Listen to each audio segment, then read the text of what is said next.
Jadi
Manatili po tayong nakatayo at tinatawagan po natin sina Desiree Lea Quezon at Jonel Miranda para sa pagbasa po sa panalangin ni Jesus.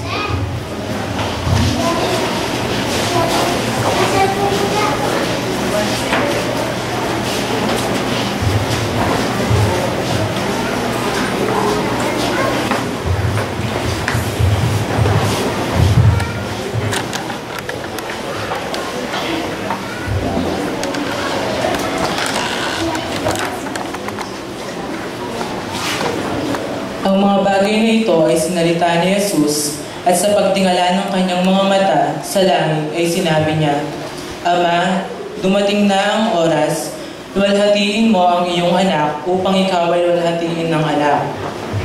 Gaya ng ibinigay mo sa kanya ang kapahamalaan sa lahat ng laman upang bigyan niya ng buhay na walang hanggan ang lahat na ibinigay mo sa kanya. At ito ang buhay na walang hanggan, na ikaw ay makilala nila na iisang Diyos na tunay at siyang iyong sinugo sa makatuwid bagay si Heso Kristo. Nilulhati kita sa lupa, pagkat ganap ko nagawa na ipinagawa mo sa akin. At ngayon, Ama, luwalhatiin mo ako, sa'yo rin ng kalwalhati ang aking tinamo sa'yo, bago ang sanglibutan ay naging gayon. Ipinahayag ko ang iyong pangalan sa mga tao na ibinigay mo sa akin mula sa sanglibutan. Sila'y iyo at sila'y ibinigay mo sa akin at tinupad nila ang iyong salita. Ngayon ay nakakilala nila na ang lahat ng mga bagay na sa akin ay ibinigay mo mula sa iyo.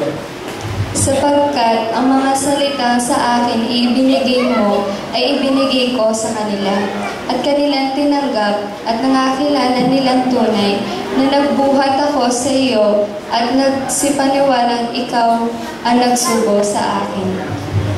Idinadalangin ko sila, hindi ang sanlibutan ang idinadalangin ko, kundi ang mga sa akin ay ibinigay mo sapagkat sila iyo. At ang lahat ng mga bagay ay iyo, at ang mga iyo ay akin, at ako'y humululhati sa kanila. At wala na ako sa sanlibutan, at ang mga ito ay nasa sanglibutan. At ako'y paririyan sa iyo, Amang Banal, ingatan mo sila sa iyong pangalan, yaong mga ibinigay mo sa akin, upang sila'y maging isa na gaya naman natin. Samantalang ako'y sumasa kanila, ay iningatan ko sila sa iyong pangalan, yaong mga ibinigay mo sa akin, at sila binantayan ko, at isa man sa kanila ay wala napahamak, kundi ang anak ng kapahamakan upang matupad ang kasulatan. Ngunit ngayon ay napaririyan ako sa iyo, at sinalita ko ang mga bagay nito sa sanglibutan, upang sila'y magtamo ng aking kagalakang ganap sa kanila rin. Ibinigay ko sa kanila ang iyong salita, at kinapuotan sila ng sanlibutan, sapagkat hindi sila taga-sanlibutan, gaya naman na hindi taga-sanlibutan. Hindi ko idinadalangin na naalisin mo sila sa sanlibutan, kundi ingatan mo sila mula sa masama. Hindi sila taga-sanlibutan, nagaya ko naman na hindi taga-sanlibutan. Pakabanalin mo sila sa katotohanan, ang salita mo'y katotohanan. Kung paanong ako yung sinugo sa sanlibutan, sila'y gayon ding sinusugo ko sa sanlibutan. At dahil sa kanila'y pinabanal ko ang aking sarili upang sila naman ay mga kabanal sa katotohanan. Hindi lamang sila ay dinadalangin ko, kundi sila rin naman na mga nagsisampalataya sa akin sa pamamagitan ng kanilang salita. Upang silang lahat ay maging isa, na gaya mo, Ama sa akin at ako'y sa iyo, na sila na may sumasa atin, upang ang sanglibutan ay sumampalataya na ako'y sinugo mo.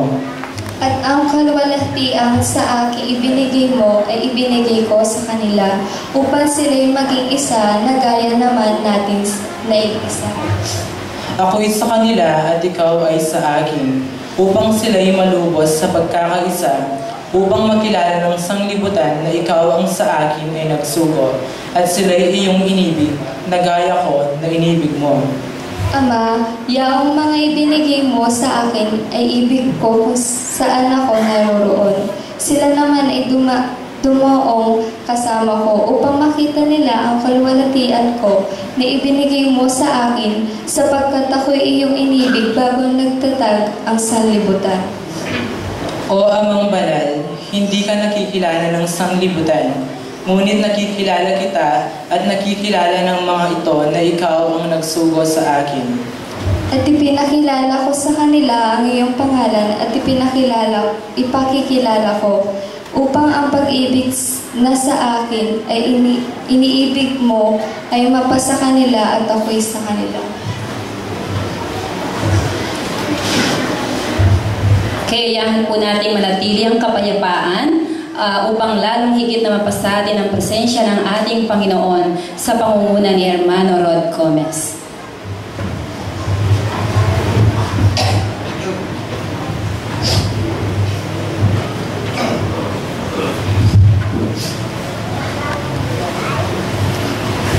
Tukutala po rin kaya katang mundo at piyak ng kaya katang mata.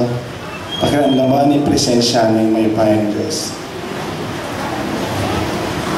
Malugod na maanang makiya kaming Ginoo. Minsan pa po ginuhuli po yung kaya kaming pasasalamat. Na nung makananong iningat mo kami, na nung makananong kimpabangwang wewe Ginoong Diyos, ini po yung kaya kaming pasasalamat, ayon ng dug kaya ka Ginoo. Ginoo nung makananong yeni, makanyan man mikakanlawat na rin palang metong kaya kami, makanyan pong paintulot, yung kapayapan, pamikakalugot, ametong ugnayan miyakit kaya kami. Ginong Diyos, patunay mo na nung makananong kikang pawot, makanyan miya pong bibitbitan, ang magkapilit magtibi, na nung makananong bangkanita Ginong Diyos, kung nakakarin, magpandarang ng panahon karin kami naman. Ginong Diyos, nung makananong moreni po, ring opisyales, medium, hanggang na rin membro, anong makananong magobra king sentrong kikang petalakat. Ginoo, di na niyo pong dinin mi kaya pong gitetagan, kabyasnan, pusong mamu, pusong maganaka, pusong biyasang kilala ka rin kikang kapurian, pangingaldo bukas Ginong Diyos, impamagnayan kung metong at metong Ginong Diyos ako. Ginoo, dakal pong salamat na nung makananong lipat na ning kaya kaming kamadyan Ginong Diyos, ilugod mo walang kupas.